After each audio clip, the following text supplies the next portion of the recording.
오늘은 그런 의미에서 다시 가스펠 프로젝트로 돌아와서 예수님의 행적을 쫓아가 보며 예수님의 기도에 대해서 우리가 함께 묵상해 보고자 합니다. 마태복음 26장이 시작되면서부터 예수님의 마지막 일주일이 급속도로 진행되어 가는 것을 볼 수가 있습니다. 예수님의 죽음이 임박했음을 알리는 바로 네 번째 고난 예고, 그리고 이어지는 가룟 유다의 배신, 베다니 나병 환자 시몬의 집에서 있었던 마리아의 향유 사건, 이 모두 한 주간에 일어난 일입니다. 17절부터 29절에 기록된 마지막 만찬 기사는 예수님이 유월절 어린 양으로 십자가 처형을 당하시기 하루 전인 바로 목요일 저녁에 있었던 일입니다. 목요일 밤에 예수님은 겟세마네 동산에 가셔서 마지막 기도를 드리시고 그 목요일이 끝나가는 한밤중에 대제사장과 장로들이 보낸 무리에게 체포당하십니다. 십자가에 못 박히시기까지 불과 10시간도 남지 않은 그 시점에 예수님은 겟세마네 동산에 오르셔서 3차례 간절한 기도를 드리십니다. 이 겟세마네 동산의 기도는 단순히 십자가를 지기가 겁이 나서 두려워서 가능하면 좀 피해보고자 하여서 발버둥 치면서 드렸던 그런 기도가 아닙니다. 33년의 사역을 마무리하시면서 자신을 준비하는 기도였습니다.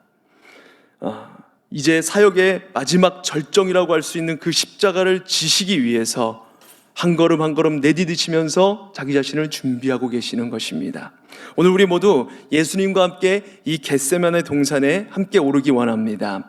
그리고 예수님께서 기도하셨던 그 현장으로 우리도 함께 달려가서 십자가 앞에서, 그리고 우리 앞에 놓인 그 십자가를 들고 고독과 두려움으로 그 무거운 짐을 홀로 지시고 피땀 흘려 기도하셨던 주님의 모습을 우리가 함께 묵상하길 원합니다.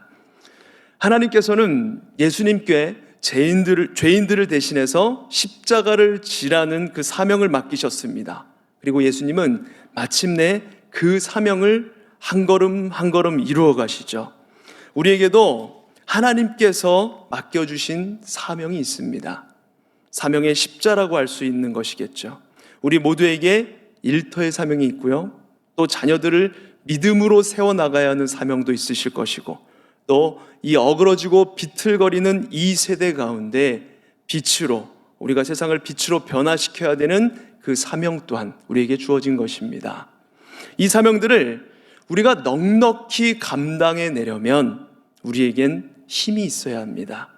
그럼 어떻게 해야 우리에게 주어진 이 무거운 사명들을 넉넉히 감당할 수 있는 그 힘을 가질 수가 있을까요? 그것은 오직 한 가지, 바로 기도로 준비해야 되는 것입니다. 예수님은 십자가의 사명을 이루시기 위해서 기도로 준비하셨습니다. 우리도 이 시간에 그 무거운 십자가의 사명을 앞에 두고 예수님은 어떻게 기도하셨는가 한번 함께 살펴보시면서 우리도 우리 사명을 어떻게 감당할 것인지를 함께 생각해보고 마음을 한번 다져보는 그런 시간을 가지기를 원합니다. 사명을 감당하기 위해서 우리가 어떻게 기도로 준비해야 할 것인가? 그 첫 번째는 먼저 홀로 드리는 기도가 있어야 합니다. 홀로 드리는 기도가 우리 가운데 있어야 됩니다. 예수님께서 마지막으로 찾으시고 있는 이 겟세마네 동산은 예수님이 사역을 하시는 동안 기도하기 원하실 때마다, 기도하고 싶으실 때마다 틈틈이 시간을 내서 아주 바쁘신 중에도 하루 종일 진짜 사역으로 바빠서 눈코 뜰 새 없이 바쁘셨을 때에도 시간을 내서 찾으셨던 그 장소입니다. 기도하시는 가운데, 그 겟세마네 동산에서 홀로 기도하시는 가운데 또 다른 사역을 할 힘을 얻으시고 또 새롭게 회복되시고 그런 시간을 가지시는 기도의 장소였습니다. 이 동산에서 예수님은 하나님과 깊은 교제를 나누셨고 그 사역에 힘을 얻으셨던 것입니다. 그 산을 지금 기도하시기 위해서 다시 또 기도하시기 위해서 제자들과 함께 오르십니다. 그런데 이 동산에 올라가시는 예수님의 모습이 예전과는 다르게 너무 무거워 보입니다. 예수님 마음이 지금 고통으로 가득 차 있습니다. 38절 말씀에 이렇게 기록이 되어 있죠. 내 마음이 매우 고민하여 죽게 되었으니. 예수님은 지금 그 어느 때보다도 하나님의 힘이 필요했고 하나님이 주시는 평강이 필요했습니다. 기도하지 않고서는 도무지 이 고통의 골짜기를 지나갈 수가 없어서 지금 겟세마네 골방을 향해서 제자들과 함께 오르고 계시는 것입니다. 그런데 보세요. 동산에 도착하셨을 때 베드로와 요한과 야고보 이 세 명만 데리고 깊은 골방으로 나아가십니다. 그리고 그들에게 나를 위해서 기도해달라 부탁하시죠. 그리고 나서 예수님은 더 먼 곳으로 더 깊은 골방을 향하여서 들어가십니다. 여러분, 계속해서 우리가 가스펠 프로젝트를 통해 예수님의 행적을 함께 따라오시면서 지금 이 흐름이 보이시나요? 예수님을 따르던 수만의 군중들이 있었습니다. 그 중에서 12명의 제자들을 선택하셔서 겟세마네 동산에 올라가셨습니다. 그리고 12명의 제자 중에서 3명만 따로 또 예수님과 함께 기도하러 더 깊은 골방으로 나아갑니다. 그런데 결국에는 이 3명의 제자마저 떼어놓고 예수님은 자기 스스로 혼자 된 상태로 계속해서 줄여나가고 계십니다. 수만에서 12명의 제자로, 12명에서 3명으로, 그리고 이제 홀로 기도의 자리로 나아가시는 것입니다. 여러분, 이게 무슨 뜻일까요? 예수님께서 지셔야 될 사명의 십자가의 그 사명은 오롯이 홀로 져야 했던 것이라는 겁니다. 병자들을 고치시고 배고픈 사람들을 먹이시는 그 기적을 행하였을 때 무리들은, 군중들은 흥분해서 예수님을 왕으로 삼으려고 하였습니다. 자기 자신의 왕으로 삼아서 내 성공과 내 소원을 들어줄 왕, 나의 모든 것들을 높여줄 왕, 이렇게 왕으로 삼으려고 하였습니다. 그러나 그 군중들의 인기가 바로 예수님께 십자가의 사명을 감당할 힘을 주지는 못했다는 것입니다. 뿐만 아니라 제자들은 어떠했을까요? 제자들이 도움이 되었을까요? 예수님께서 이 3명에게 내가 이제 정말 죽게 생겼으니까 기도 좀 같이 하자, 나와 함께 깨어있으라, 그렇게 신신당부를 하고 기도하러 가셨지만 2번이나 돌아보셨는데 어떻게 하고 있었습니까? 그냥 졸고 있는 정도가 아니라 그냥 자고 있었다, 이렇게 기록이 되어 있습니다. 여러분, 생각해 보세요. 아무리 피곤해도 그렇지 이미 예수님께서 자신이 십자가에 달리신다는 사실을 제자들에게 이야기하신 상황이거든요. 그러면 지금 3년 반 동안 동행했던 그 선생님이 죽게 생겼는데, 여러분, 이건 아무리 독한 감기약을 먹어도 잠을 자면 안 되는 상황인 겁니다. 잠이 와도, 눈이 감겨도 허벅지 찌르면서 꼬집으면서 혀 깨물면서 그렇게 버텨내야 되는 시간이에요. 그런데 잠들어 버렸습니다. 아무리 3년 동안 함께 먹고 함께 자는 스승과 제자의 관계였다고 할지라도 이 관계조차도 결국 예수님이 십자가의 사명을 이루는 데에는 아무런 도움이 되지 못했다는 것입니다. 예수님의 마음이 얼마나 아프셨을까요? 지난주 금요기도회 때 담임 목사님 설교 말씀에 기도가 능력이 된다라고 하시면서 우리 교회 초기 때 정말 힘들었을 때를 말씀하셨죠. 그때 강대상에서 눈이 부르터서 안 떠질 정도로 울면서 기도하셨다라고 말씀하셨습니다.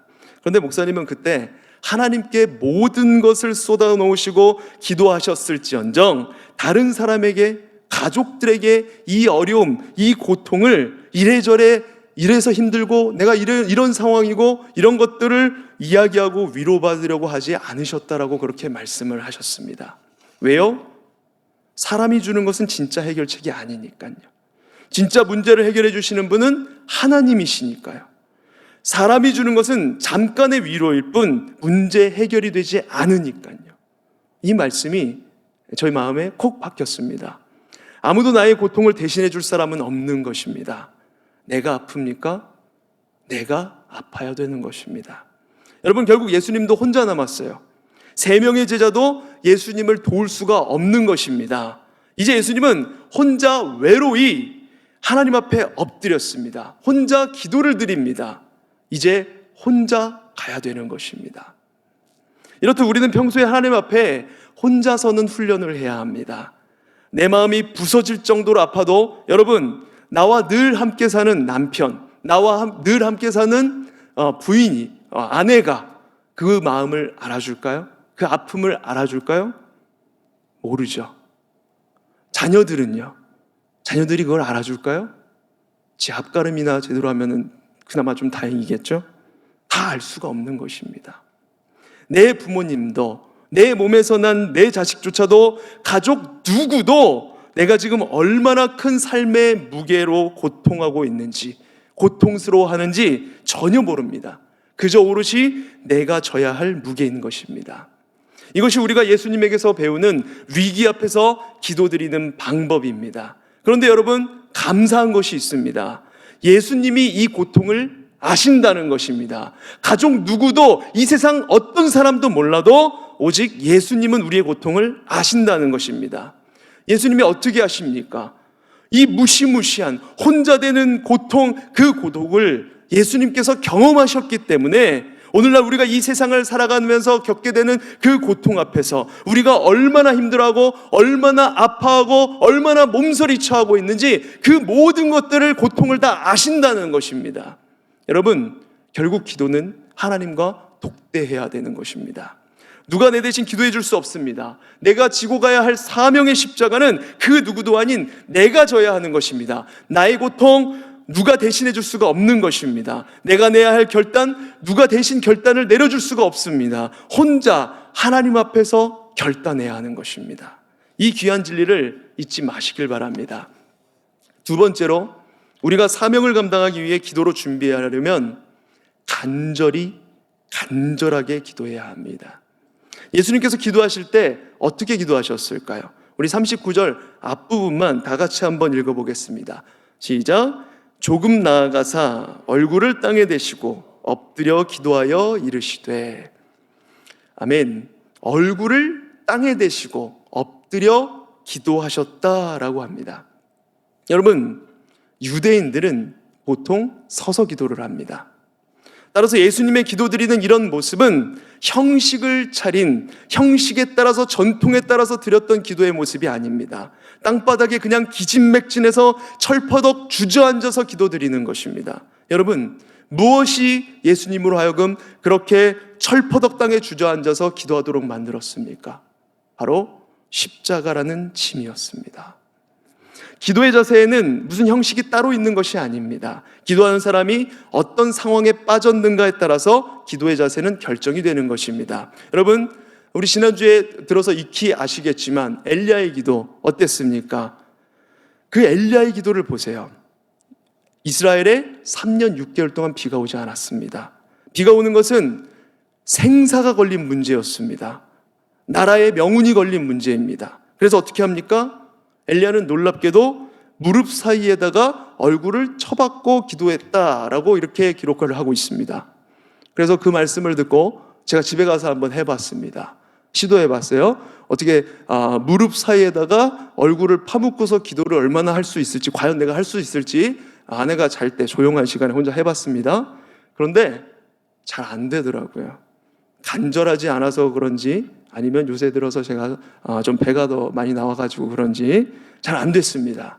여러분, 쉽지 않은 자세입니다. 얼마나 간절하면 머리가 무릎 사이로 들어갑니까? 처한 환경과 마음의 자세가 기도의 자세를 결정하는 것입니다. 예수님의 비유에 나오는 바리새인의 기도를 한번 보세요. 그 기도는 아주 형식적인 기도였습니다. 정말 잘 갖춰있고 경건의 모양을 갖추고 모든 사람들이 보는 앞에서 멋들어지게 기도를 했는데, 그 기도의 내용이 뭔지 아십니까? 하나님 감사합니다. 난 일주일에 2번씩이나 금식을 하고 저기 저 죄인 세리와 같지 않아서 정말 감사합니다. 저 몸이 불편한 사람과 같지 않아서, 저 부정한 사람들과 같지 않아서 내가 얼마나 감사한지 모르겠습니다. 자신의 의의를 자랑하는 것입니다. 그 옷수레는, 바리새인들이 옷을 입었던 그 옷에는 이렇게 후드처럼 이렇게 길게 늘어서 내려오는데, 옷술이 이렇게 길게 늘어서 이렇게 내려옵니다. 그 옷술에 하나님의 말씀이 적혀 있습니다. 말씀이 새겨져 있습니다. 그 옷을 입고 경건의 모양을 갖추고 멋있게 앉아서 기도하는 것도 아니고, 꿇어서 기도하는 것도 아니고, 서서 형식을 갖춰서 기도하는데 이런 기도를 하고 있는 겁니다. 바리새인은 꿇어서 엎드려 기도를 할 필요를 전혀 느끼지 못했던 것입니다. 우리도 마찬가지 아닙니까? 우리가 얼마나 간절하게 하나님 앞에 나오느냐에 따라서 통곡할 수도 있고 조용히 무릎을 꿇고 기도할 수 있는 것이죠. 들어주면 좋고 안 들어주면 말고, 이런 식의 기도는 이건 십자가를 지는 사명을 위한 기도의 모습이라고 할 수가 없습니다. 우리가 감당해야 될 사명을 놓고 그렇게 태평하게 기도할 수는 없는 것입니다. 간절하게 기도하지 않으면 자신의 사명을 알 수가 없는 것이고, 간절하게 기도하지 않으면 사명을 알아도 그 일을 하다가 중도에 포기해버리게 되어버리고 맙니다. 이 간절한 기도하니까 우리가 또 히스기야의 기도를 빼놓을 수가 없습니다. 선지자로부터 너 죽는다 이야기를 들었을 때 어떻게 했습니까? 열왕기하 20장 2절 3절 말씀에 낯을 벽으로 향하고 심히 통곡하더라, 이렇게 기록이 되어 있습니다. 여기 낯을 벽으로 향했다는 말은 난 더 이상 세상 의지하지 않겠다는 겁니다. 온전히 하나님만 향하는 것을 말합니다. 심히 통곡했다는 말은 왕으로서의 체면에도 불구하고 나의 연약함, 나 스스로 해결할 수 없는 그 무기력함을 인정하고 정말 간절하게 절박한 심정으로 기도를 했다는 것입니다. 여러분, 그런데 어떠세요? 매번 기도할 때마다 세상 의지하는 끈을 다 끊어버리고 온전히 하나님만 향해서 통곡하며 기도하는 것, 이것이 쉬우시던가요? 얼마나 어렵습니까? 월요 새벽에도 그렇고 자꾸 저의 어머니 이야기를 하게 되어서, 제 개인적인 이야기를 하게 되어서 죄송합니다만, 그런데 저는 간절한 기도가 정말 쉽지 않다, 어렵다라는 생각을 할 때마다 이때 일이 생각나서 잠시 나눠보고자 합니다. 저의 어머니께서는 암이 발병하시고 폐암 4기 진단을 받으시고 의학적으로는 굉장히 가능성이 희박한 힘든 상황이라는 이야기를 듣고 정말 간절한 마음으로 온 가족이 기도했습니다. 저도 물론 간절한 마음으로 어머니 살려달라고 기도를 했죠. 그리고 저희 누나는 그 당시에 교회를 잘 나가고 있지 않았음에도 불구하고 제가 성경책을 사주니까 또 성경책을 붙들고서 성경 말씀을 잘 보지도 않으면서 그렇게 간절히 기도를 하더라고요. 통곡하면서 기도했습니다. 정말 간절히 기도했는데 기적과 같은 일이 일어났어요. 항암 치료를 6차 정도 하고 나니까 6번 맞고 나니까 그 암세포 모양이 줄어든 겁니다. 한 5cm 되던 요만한 암이 한 2.5cm, 3cm 정도 될 정도로 줄어들어서 의사 선생님 소견이 한 2달 정도는 치료를 그만하고 한번 지켜봅시다. 상황이 많이 좋아졌습니다, 상태가. 그러니까 그 이후에 어떻게 치료를 더 이어나갈지 아니면 여기서 중단해도 될지 한번 봅시다. 이렇게 이야기를 듣는 그 순간, 인간이 얼마나 간사한지요. 그 이야기를 듣고 나니까 더 이상 간절한 기도가 나오지 않는 것입니다. 기도가 그쳤습니다. 제 스스로 그렇게 울부짖으면서 통곡하면서 기도를 했었는데 지금 완치됐다는 말을 들은 것도 아닌데, 아니 완치됐다는 말을 들었다고 해도 그러면 안 되는 거잖아요. 계속해서 간절한 기도가 끊이면 안 되는 거잖아요. 그런데 그 잠시 좋아졌다는 말, 그 말을 듣는 순간 기도가 그쳐버렸습니다. 얼마나 통곡하면서 기도하는 것, 절박한 심정으로 간절하게 기도한다는 것이 얼마나 어려운 일인지 그때 새삼 깨닫게 되었습니다. 그 일이 지금까지도 기도에 대해서 묵상을 할 때면 항상 떠오르곤 합니다. 여러분, 나의 사명을 놓고 내 진로 문제를 놓고 이 사업을 계속 해야 되나 접어야 되나, 회사를 옮겨야 되나 계속 다녀야 되나, 어떤 문제가 있어서 기도하려면 낯을 벽으로 향해야 합니다. 통곡까진 못하더라도 그래도 기도하면 하나님께서 들어주신다, 내 기도 들어주시고 내 형편 알아주신다 생각하고 그 확신을 가지고 기도해야 되는데 그게 잘 안 되는 겁니다. 기도가 되는 건지 안 되는 건지 신뢰보다는 의심이 들 때가 많이 있고, 두려움 속에서 헤매이고, 그렇게 또 기도가 나오지 않고 답답해지고, 그렇게 한숨만 푹푹 쉬다가 기도 시간이 끝나버릴 때가 얼마나 많이 있습니까? 우리 예수님께 배우길 원합니다. 지금 예수님의 어깨 위에는 우리가 상상도 할 수 없는 온 인류의 죄가 드리워져 있습니다. 짊어져 있습니다. 십자가를 져야 한다는 그 무거운 사명, 예수님 혼자는 감당할 수가 없었던 것입니다. 그 사실을 예수님이 아셨기 때문에 예수님께서 간절히 기도하고 계시는 것입니다. 히브리서 기자는 예수님께서 심한 통곡과 눈물로 간구했다라고 기록을 하고 있고, 그리고 누가복음에서는 우리가 잘 아는 것처럼 예수님의 땀이 핏방울처럼 흘러내렸다라고 이렇게 말씀을 하고 있습니다. 오늘 이 기도의 공간적인 배경이 되는 겟세마네라는 이 단어 자체가 그런 간절함을 연상시키는 단어입니다. 겟세마네, 기름 짜는 틀이라는 뜻입니다. 올리브 기름을 짜는 틀이 바로 겟세마네입니다. 올리브 기름을 짜는 것은 두 단계로 나눌 수 있다고 합니다. 올리브 열매를 철저히 부수는 단계와 부순 열매를 바구니에 넣어서 무게추를 이용해서 짜는 단계입니다. 올리브 기름을 짜내는 기계에는 무게추 역할을 하는 큰 돌이 필요했습니다. 큰 돌로 올리브를 내려 찍어서 짜내야 그 모든 기름을 빠짐없이 아낌없이 다 짜낼 수 있었기 때문입니다. 예수님은 올리브 기름을 짜내는 기계에 무게추, 그 큰 돌이 위에서 강한 힘으로 누를 때 올리브 안에 모든 기름이 흘러나오는 것처럼 온 인류가 갖고 있는 죄의 무게추가 누르는 그 중압감으로 완전히 땅에 엎드려져서 땀방울이 핏방울이 될 정도로 흘리면서 겟세마네에서 간절하게 기도하고 계시는 것입니다. 우리는 예수님의 기도에서 간절한 자세, 이 간절한 기도의 자세를 배워야 합니다. 사명을 끝까지 이룰 힘을 얻으려면 이렇게 간절히 기도할 각오를 우리가 다져야 한다는 것입니다. 세상에 대한 의지의 끈을 끊어버리고 겸손하게 나의 무기력함을 인정하며 우리 예수님처럼 기도할 때 아무리 버겁게 느껴지는 사명이라고 할지라도 넉넉하게 감당할 힘이 우리에게 생겨나는 것입니다. 계속해서 사명을 기도로 준비하려면 어떻게 해야 되는가? 그 세 번째는 나의 뜻을 내려놓아야 합니다. 예수님께서 드리는 기도를 한번 보세요. 초반에는요, 상당히 진통을 합니다. 예수님의 그 격한 마음이 그대로 드러나 있습니다. 지금 두 개의 자아가 그 안에서 다투고 있습니다. 먼저 39절 중간 부분을 한번 읽어보겠습니다. 시작. 내 아버지여, 만일 할만하시거든 이 잔을 내게서 지나가게 하옵소서. 이 잔이라는 게 뭘까요? 예수님이 제자들과의 마지막 식사 자리에서 성만찬을 베푸시면서 나누었던 그 잔입니다. 이것은 죄 사함을 얻게 하려고 많은 사람을 위하여 흘리는 바 나의 피, 곧 언약의 피니라 말씀하셨던 그 구원의 잔입니다. 그러나 잔을 받아 마시는 제자들에게는, 그리고 그 이후에 그 잔을 마시는 모든 사람들에게는 구원의 잔이었겠지만 지금 예수님에게는 죽음의 잔입니다. 바로 십자가의 잔입니다. 하나님께서 이루실, 하나님께서 예수님을 통해 이루실 하나님의 뜻이 담긴 잔입니다.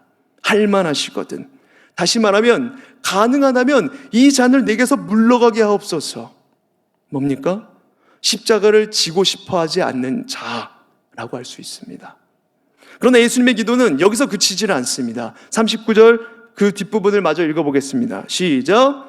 그러나 나의 원대로 마시옵고 아버지의 원대로 하옵소서. 아멘. 십자가를 지고 싶지 않아 하는 자아가 있지만, 그러나 나의 원대로 마시고 아버지의 뜻대로 되기를 원합니다. 십자가를 지기 원하지 않는 자아와 그리고 그러나의 자아, 이 두 개의 자아가 무섭게 대립하고 있는 것입니다. 여러분, 기도는 어떤 유창한 형식을 갖추어서 바리새인처럼 멋들어진 옷을 입고 형식을 갖추고 전통에 따라서 기도해야 되는 것이 아닙니다. 막바지에 이르게 되면 급하면 형식이고 뭐고 없는 것입니다. 마음에 있는 그대로 다 토해놓습니다. 지금 예수님이 그렇게 기도를 드리고 계시는 것입니다. 이런 심한 통곡으로 3번이나 똑같은 기도를 했다고 했는데, 그런데 말씀을 자세히 들여다보면 그 기도가 하면 할수록 점점 달라지고 있는 것을 볼 수가 있습니다. 처음에 드렸던 기도는 무엇이었습니까? 39절 중간에 할만하시거든 이 잔을 내게서 지나가게 하옵소서. 그런데 42절에 보니까 두 번째 기도의 내용이 나오는데 내용이 똑같아 보이지만 좀 다릅니다. 우리 같이 한번 읽어볼까요? 시작. 내 아버지여, 만일 내가 마시지 않고는 이 잔이 내게서 지나갈 수 없거든 아버지의 원대로 되기를 원하나이다. 아멘. 이 잔이 내게서 지나갈 수 없거든. 첫 번째 기도와 두 번째 기도의 차이가 느껴지십니까? 처음 기도할 때는 가능하면 지나가게 해달라. 그러나 두 번째 기도할 때는 지나갈 수 없거든. 이렇게 기도하시는 것입니다. 기도를 시작하는 첫 단계에서는 나의 뜻이 요동칩니다.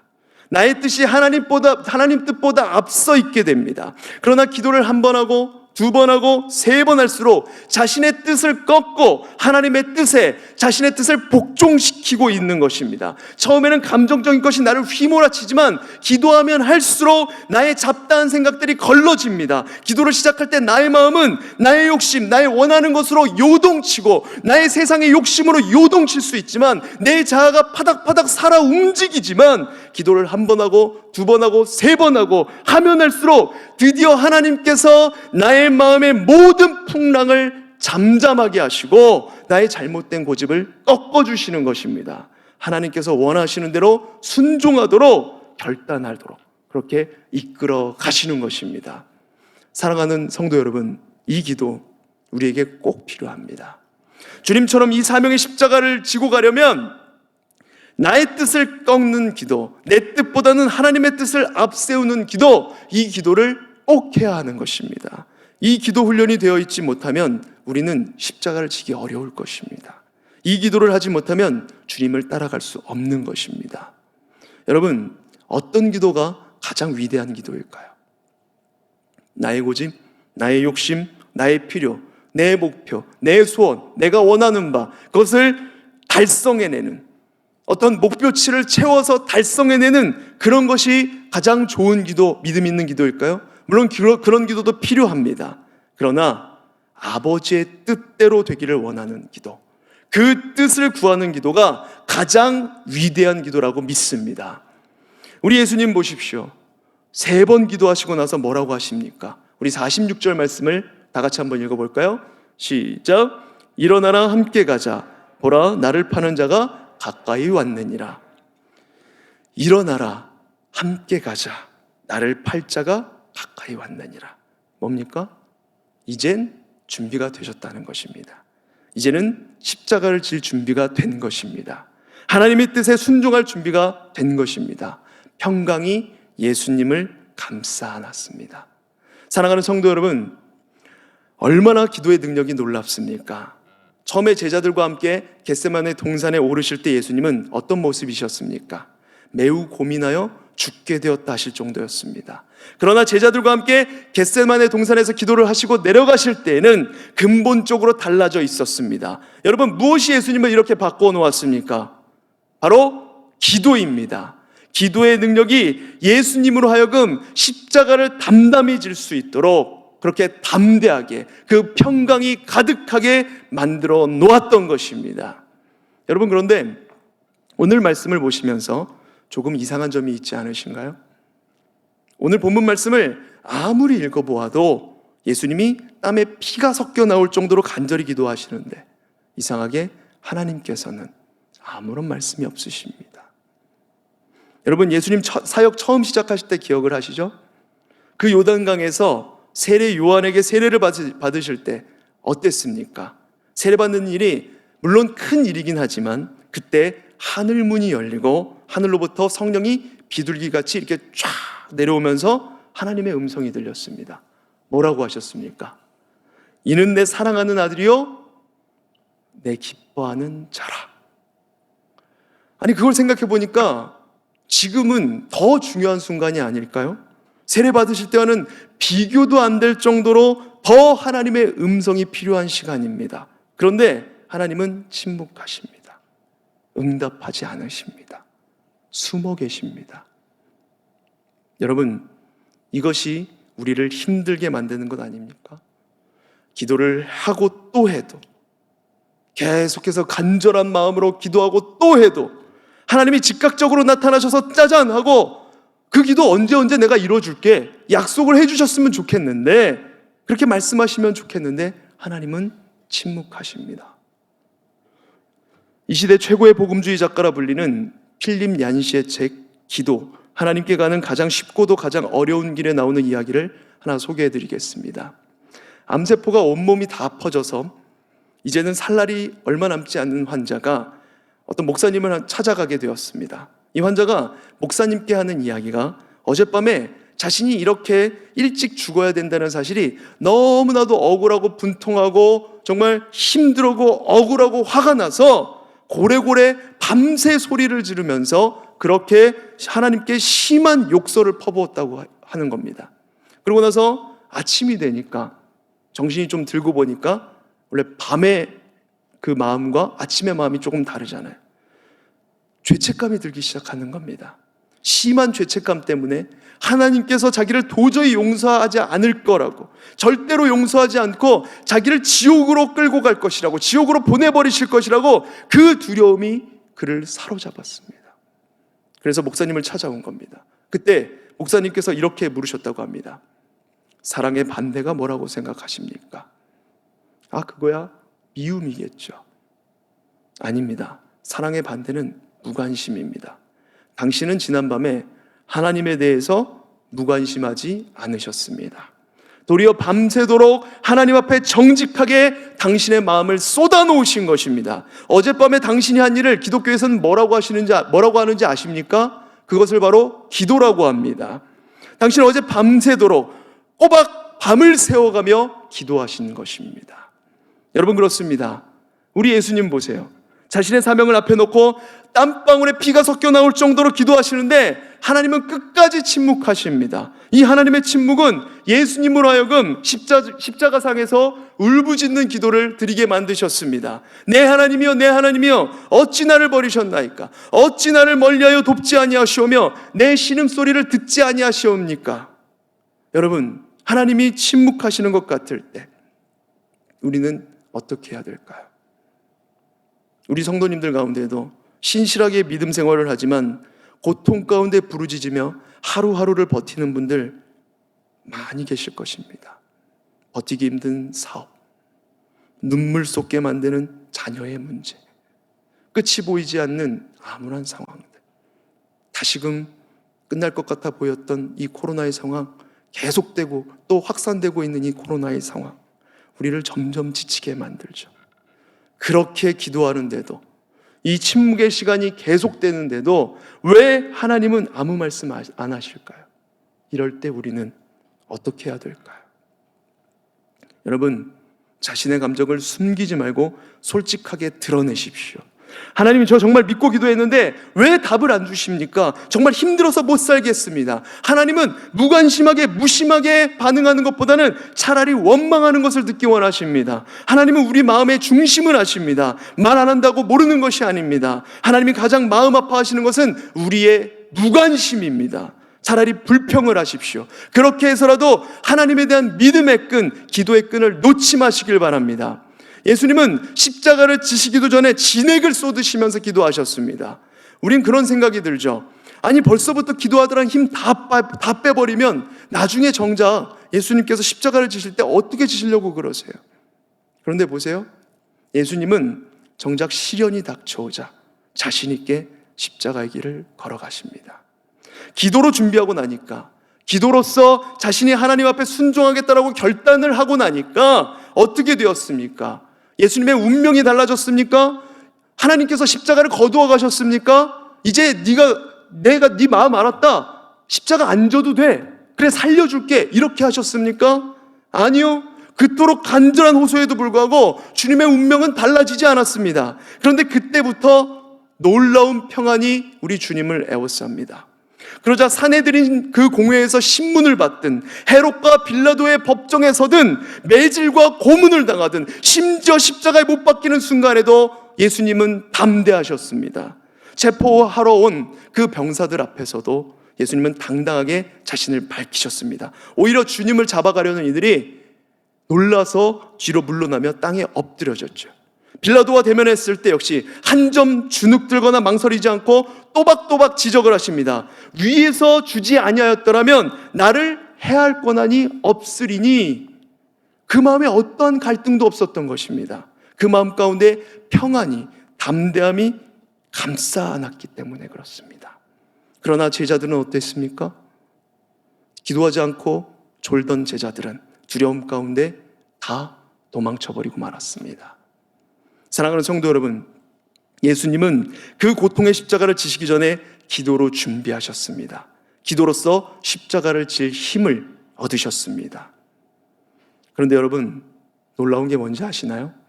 하나님은요, 절대로 침묵한 적이 없다는 것입니다. 오늘 본문과 똑같은 사건을 기록한 누가복음에는 이렇게 기록하고 있습니다. 예수님께서 이렇게 피땀 흘려 기도하실 때 누가복음 22장 43절에 천사가 하늘로부터 예수께 나타나 힘을 더하더라. 아멘. 예수님이 눈물로 기도하실 때 하나님께서는 그 십자가를 지지 않도록 하신 것이 아니라, 그 길을 피해가도록 하신 것이 아니라, 그 십자가를 지는 일, 사명을 이루는 일을 끝까지 이루어갈 수 있도록 힘을 더하여 주셨다는 것입니다. 하나님은 예수님께서 끝까지 십자가의 사명을 이루어 가시도록 붙들고 계셨던 것입니다. 여러분, 사명을 위해서 하나님과 독대해 보시길 바랍니다. 땀에 피가 섞여 나올 정도로 간절히 기도해 보시길 바랍니다. 내 뜻을 내려놓고 하나님의 뜻을 구하며 기도해 보시길 바랍니다. 하나님은 말씀하시는 분이십니다. 하나님은 절대로 침묵하지 않으십니다. 주님도 나 혼자 십자가를 져야 하는 그 외로운 고통을 알고 계십니다. 그 주님께서 우리에게 약속하셨습니다. 내가 세상 끝날까지 너희와 함께 있으리라. 아멘. 사랑하는 성도 여러분, 성령께서 우리의 기도를 도우십니다. 우리 기도로서 사명을 발견하고 그 사명을 이루어가는데 힘을 얻기를 소망합니다. 그래서 생명 다하는 날까지 하나님께서 우리에게 허락하신 그 귀한 사명을 이뤄가는데 최선을 다해서 달려나가는 저와 여러분, 우리 모든 성도님들 되시길 간절히 소망합니다. 하반기를 열어가며 주의 사명의 자리, 기도의 자리에서 피하지 않고 성령님과 함께 사명 감당하며 나아가는 우리 빛나 공동체의 모든 성도님들 되시기를 간절히 소망합니다. 우리 들은 말씀 생각하면서 함께 찬양하며 나아가도록 하겠습니다.